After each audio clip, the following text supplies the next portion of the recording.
제가 상해에서 유학을 하고 있을 때 일입니다. 여러분 상해 크기가 얼마나 끝인지 잘 모르죠. 지금 상해 크기가 서울의 크기의 2배가 넘습니다. 제가 상해에 있을 때도 그때도 한 1.5배 정도의 크기가 있었는데 근데 그 당시에 큰 넓은 상해에 여러분 한인교회가요 한두 개밖에 없었어요. 한두 개밖에. 그래서 주일에 한인교회를 가려고 그러면 보통 차를 타고 1시간 이상씩 가야 됩니다. 굉장한 열심이 필요하죠.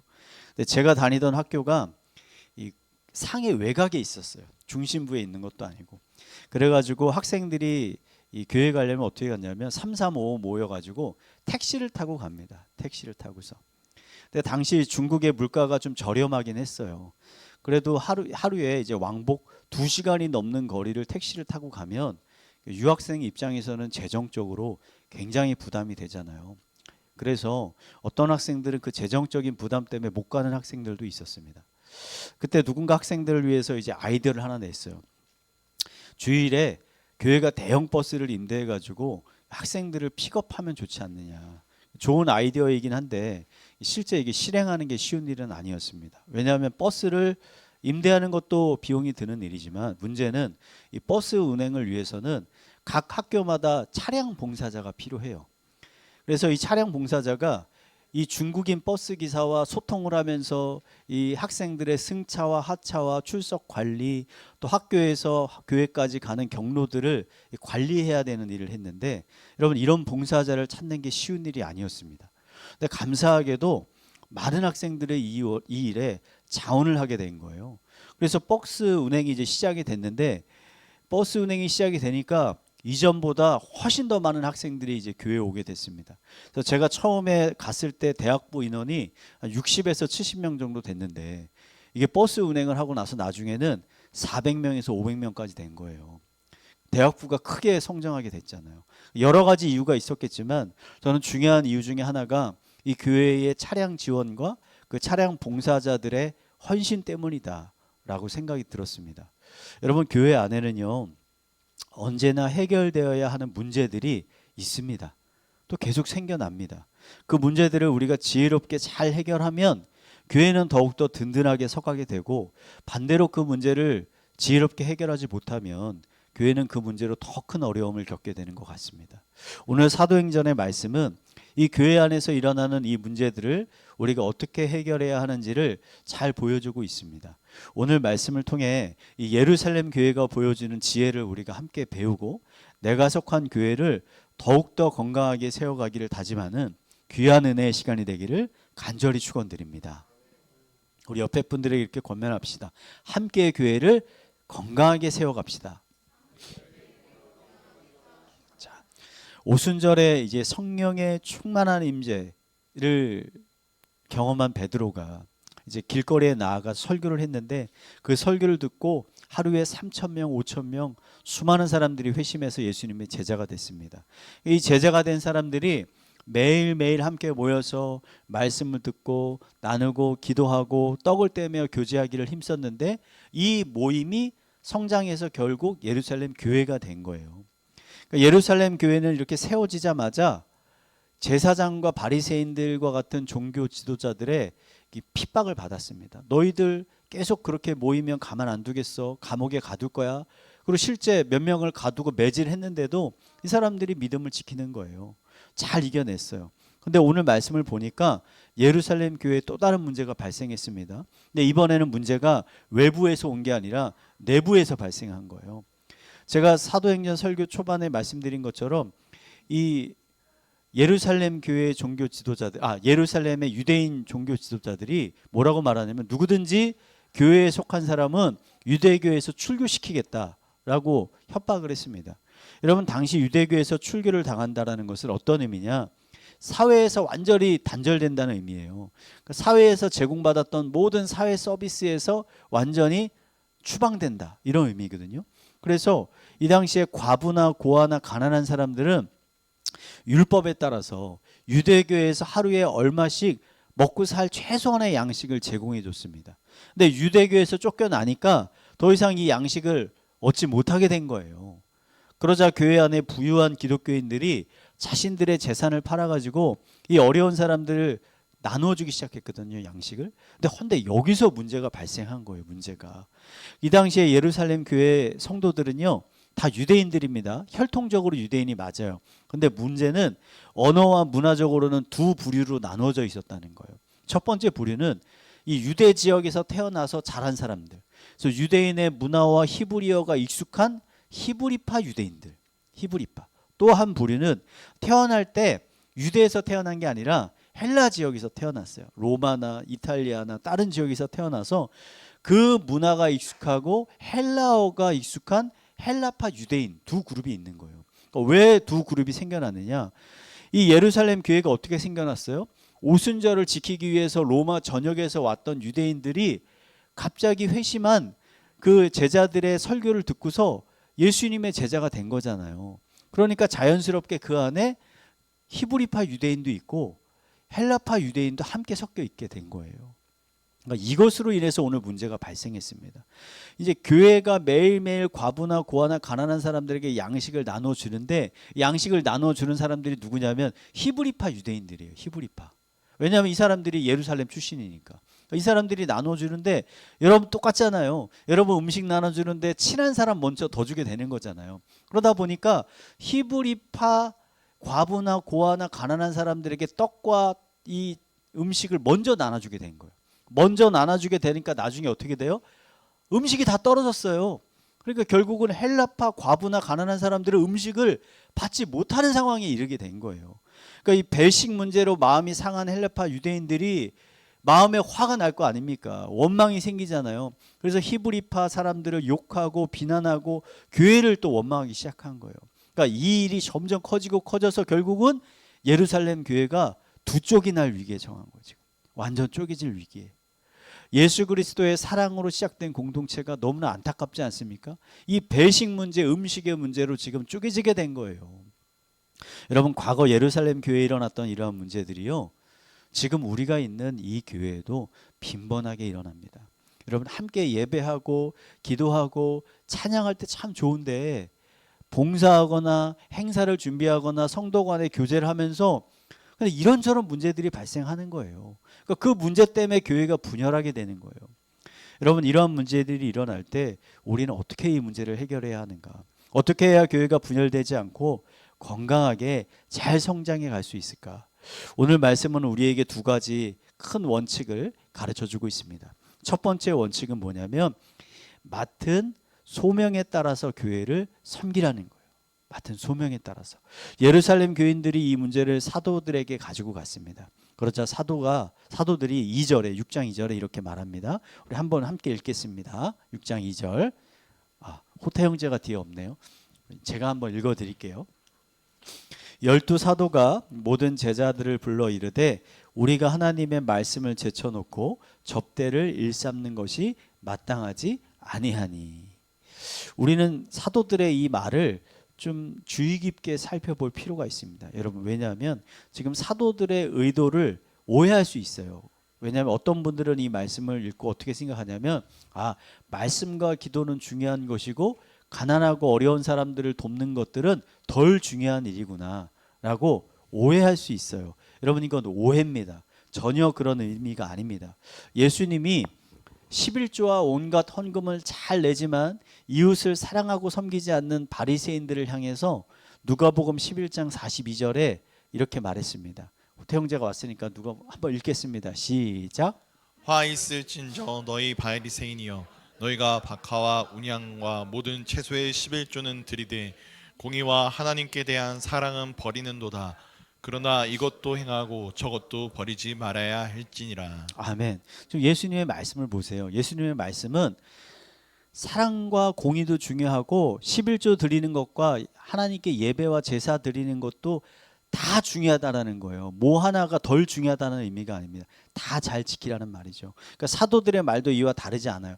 말씀 전하고 기도하는 일도 중요하고 가난한 사람들을 섬기고 도와주는 일도 중요하다는 거예요. 하지만 뭐냐? 사도들은 특별히 말씀 전하는 사람으로 부름을 받았기 때문에 그 일에 더 집중하는 것이 교회를 건강하게 세워가는데 도움이 된다. 이런 말씀을 지금 하고 있는 거예요. 여러분, 하나님은요, 사도들만 하나님의 일꾼으로 부른 것이 아닙니다. 하나님은 우리 모두를 그리스도의 몸된 교회의 일꾼으로 부르셨습니다. 아멘이십니까?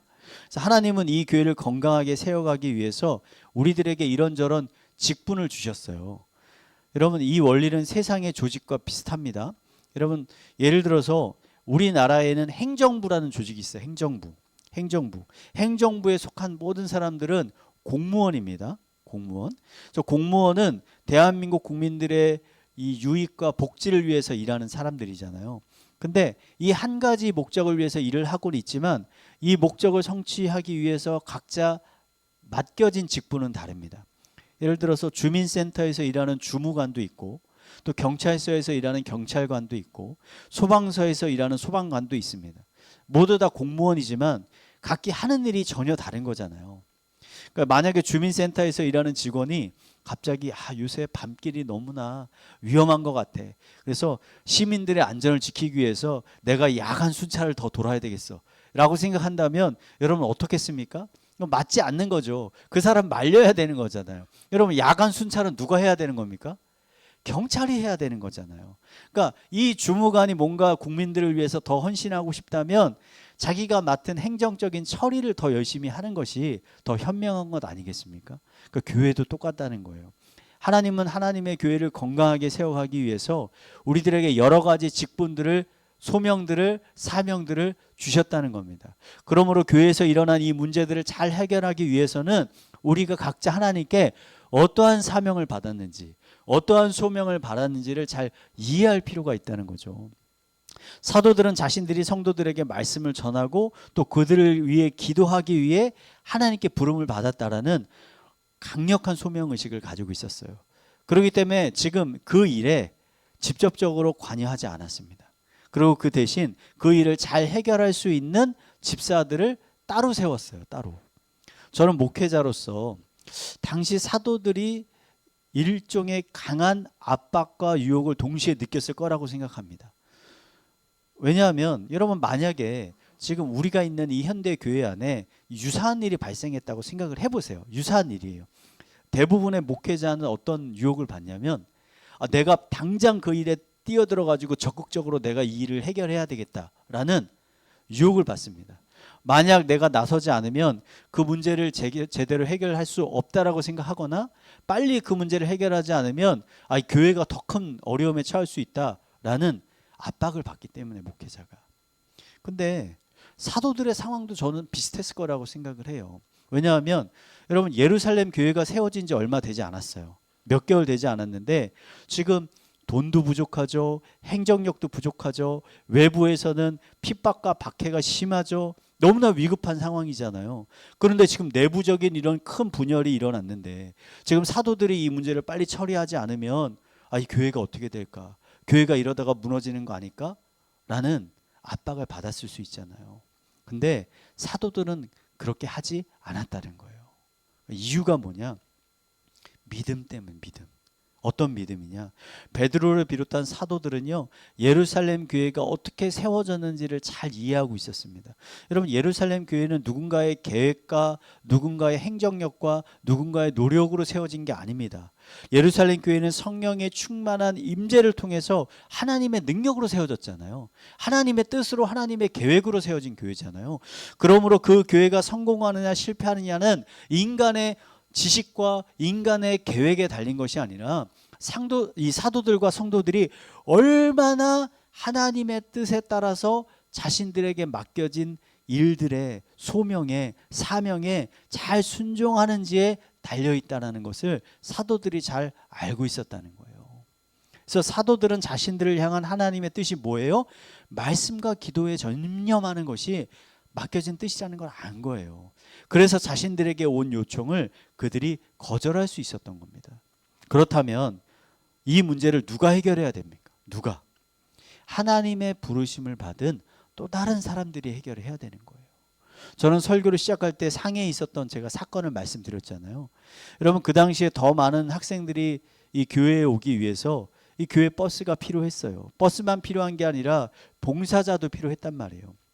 근데 이 일을 아무나 할 수 없었어요. 그 교회 목회자들이 많았거든요. 목회자들이 한 20명 정도 됐습니다. 목회자가 하고 싶어도 할 수가 없어요.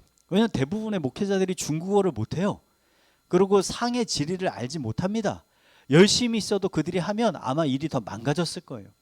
이 일을 감당하기 위해서는 목회자가 아니라 두 가지 능력을 가진 사람이 필요해요. 중국어를 잘해야 되고 상의 지리를 잘 알아야 돼요. 다행히 이러한 필요를 보고 자원했던 학생들이 있었던 거예요. 그러니까 이들이 왜 이런 일에 자원하고 헌신했을까? 제 생각엔 아마도 하나님께서 내가 가지고 있는 이 중국어 능력과 상해에 대한 지식을 하나님께서 사용하고 싶어 하신다라는 소명을 그들이 느꼈기 때문에 그 일에 헌신하지 않았을까. 저는 교회 안에 어떤 문제가 발생했을 때 분명 그 교회 안에 그 문제를 해결할 수 있는 사람들을 하나님이 이미 준비시키셨다라고 믿습니다. 아멘이시죠? 그래서 대부분의 문제는 어디서 오느냐? 목회자들이 너무나 성급하게 모든 일들을 자신이 직접 해결하려고 하거나 아니면 그 일을 해결할 수 있는 은사와 달란트를 이미 하나님께 받았는데 그 소명을 자기가 깨닫지 못하고 있는 거예요. 하나님이 나를 부르신다라는 사명을 자기가 깨닫지 못하거나 순종하고 있지 않을 때 문제가 해결이 되지 않는 거예요. 사도들이 자신들이 이 문제를 직접 해결할 수 없다라고 하고 이 성도들에게 뭐라고 요청하냐면 믿음과 성령이 충만하고 사람들에게 칭찬받는 사람들을 너희가 선택해서 데려오라 라고 하니까 성도들이 7명을 뽑아가지고 데리고 왔어요. 그리고 사도들이 그들에게 안수를 줍니다. 그리고 집사로 세워져요. 이게 여러분 안수 집사의 여러분 최초의 모형입니다. 그리고 7명의 집사들이 하나님이 주신 달란트와 은사를 가지고 열심히 섬겼는데 어떤 방식으로 섬겼는지는 자세히 나와 있지 않아요. 결론만 나와 있어요. 7절을 보니까 이것으로 인해서 예루살렘 안에 있는 모든 문제들이 잘 해결이 됐어요. 완전히 해결됐어요. 그래서 예루살렘 교회는 더욱더 부흥하게 되었다. 이 결론이거든요. 결국 사도들의 선택이 옳았다는 거예요. 맞았다는 거예요. 제가 이 부분에서 가장 주목하고 싶은 게 뭐냐면 예루살렘 교회 안에서 일어난 이 문제를 해결할 수 있는 사람들이 교회 안에 이미 있었다. 이거에 집중하고 싶어요. 이 문제를 위해서 외부에서 전문가를 데려온 것이 아니라 성도들 가운데 이미 하나님께 은사와 달란트를 받은 사람들이 있었다는 거예요. 단지 그들이 세워지지 않았기 때문에, 단지 그들이 아직 헌신하지 않았기 때문에 문제가 해결되지 않았다는 겁니다. 저는 여러분들이 이 부분을요 우리 교회에 적용해서 한번 잘 생각해 봤으면 좋겠습니다. 여러분들도 교회 생활을 하면서 교회 안에 이런저런 문제들이 있더라고 발견할 수 있어요. 어떤 부분들이 부족하다라고 느껴질 수 있습니다. 그렇다면 그 문제를 우리가 어떻게 해결해야 되는가? 저는 첫 번째 이렇게 생각했으면 좋겠습니다. 우리 교회 안에 이미 그 문제를 해결할 수 있는 사람을 하나님께서 준비시키셨다. 아멘이십니까? 두 번째는 그 사람이 바로 나일 수 있다. 그 사람이 바로 나일 수 있다. 왜냐하면 제 경험에는 대부분 문제를 발견한 사람이 그 문제를 해결할 수 있는 가장 적합한 경우가 많기 때문이에요. 왜냐하면 어떤 사람들은 그 문제를 못 발견해요. 근데 그 사람은 그거를 발견할 수 있는 눈이 있는 거예요. 다슈라트 만지라는 사람이요 있었어요. 인도에 사는 가난한 노동자입니다. 이 사람이 외진 산속 마을에 살고 있었는데 어느 날 그의 아내가 다리를 크게 다치게 됐어요. 그래서 아내를 데리고서 빨리 병원에 데리고 가야 되는데 문제는 뭐냐면 그가 사는 마을과 이 병원이 있는 시내 사이에 가운데 큰 산이 하나 가로막고 있는 겁니다. 그래가지고 이 산길이 너무나 험했기 때문에 평소에 사람들은 어떻게 가야 되냐면 산을 뺑 돌아가야 돼요. 근데 산을 뺑 돌아가면 몇 킬로가 걸리냐면 60킬로가 걸립니다. 60킬로. 근데 너무 머니까 이것을 걸어서 갈 수 있는 거리가 아니에요. 그래서 이 산속 마을에 사는 아이들은 학교를 안 다닙니다. 갈 수가 없어요. 너무 멀어서. 그리고 사람이 아파도 병원에 제때 가지 못해서 안타깝게 죽는 사람들이 많이 있었어요. 안타깝게도 만지의 아내도요. 제때 병원에 도착을 못해서 가는 도중에 숨을 거두고 말았습니다. 만지와 마을 사람들이요 정부에 여러 번 호소합니다. 우리 마을 이 상황 좀 해결해 주세요. 산에 길을 좀 내달라고 여러 번 요청을 했습니다. 근데 정부는요 번번이 이것을 거절합니다. 왜냐하면 그 커다란 산에 길을 어떻게 닦느냐, 너무나 많은 비용이 든다, 너무나 많은 수고가 든다 하면서 거절했습니다. 아무도 이 문제를 해결하고자 하지 않으니까 이 만지가요 한 가지 결단을 합니다. 앞으로 마을 사람들이 자신과 같은 고통을 겪지 않게 하기 위해서 내가 산을 깎아서 길을 만들어 보겠다. 근데 여러분, 가난한 노동자였던 이 만지에게요 산을 깎을 수 있는 아무런 기계 장비가 없어요. 이 사람이 가진 게 없어요. 가진 거라곤 뭐냐? 망치 하나, 그 다음에 정 하나. 정하고 망치밖에 없는 거예요. 이 사람이요 매일 산에 올라가서 망치하고 정으로 산을 쪼아서 깎는 겁니다. 여러분, 이 모습을 보고 사람들이요 비웃죠. 얼마나 많은 사람들이 비웃겠습니까? 엄청난 양의 다이너마이트와 중장비가 있어도 이게 엄청나게 오래 걸릴 일인데 지금 사람 하나가 와가지고 망치와 정으로 산을 깎아내겠다고 하니 사람들이 보기에 얼마나 황당했겠습니까? 하지만 만지가요 주변 사람들의 이런 비웃음에도 불구하고 하루도 빠짐없이 매일매일 나와가지고 산을 깎았어요. 그리고 얼마나 지났냐? 22년이 지났어요. 22년 동안 깎았어요, 산을. 놀랍게도요 혼자만의 힘으로 커다란 산 가운데 길이 뚫리게 됐습니다. 마을에서 시내까지 가려면 아까 말씀드린 대로 돌아서 60km 가던 길이 중간에 길을 뚫어서 15km로 가는 길이 줄게 됐어요. 그래서 만지의 헌신과 노력으로 마을 아이들이 드디어 학교를 갈 수 있게 됐어요. 병원을 가지 못해서 중간에 죽게 되는 안타까운 일이 사라지게 됐습니다. 인도 정부는 뒤늦게 만지의 일을 듣고 그가 만든 길을 보수해서 정식 도로로 만들어줬어요. 사람들은 이때부터 만지를 산에 길을 내는 사람이라는 의미로 마운트맨이라고 불렀어요. 그게 별명입니다. 여러분, 만지는 아주 평범한 사람이었습니다. 하지만 그가 공동체의 문제에 그가 마음을 품고 그 문제를 해결하기 위해서 자신의 삶을 헌신하니까 어떤 일이 벌어졌습니까? 공동체를 살리는 위대한 일을 그가 하게 됐다는 거예요. 여러분, 우리 교회 성도님들과 저는요 비슷한 마음을 한번 품었으면 좋겠습니다. 하나님은 여러분 모두를요 하나님의 거룩한 사역자로 부르셨습니다. 아멘이시죠? 하나님은 지금 하나님의 거룩한 교회를 건강하게 세워가기 위해서 여러분을 부르고 계신 거예요. 목사님, 저는 정말 할 수 있는 것이 없습니다. 배운 것도 많지 않고 가진 것도 많지 않습니다. 여러분, 괜찮아요. 만지도 가진 것이라고는 망치와 정 하나밖에 없었습니다. 하지만 그가 커다란 산을 깎아가지고 결국 산을 만들어내라, 길을 만드는 놀라운 일을 행하잖아요. 중요한 거는 뭐냐면 그 문제를 내 마음에 품고 그 문제를 해결하기 위해서 내 삶을 헌신하겠다라는 그 헌신적인 마음이 필요한 거예요. 하나님은 우리들 모두에게요 달란트와 은사를 주셨습니다.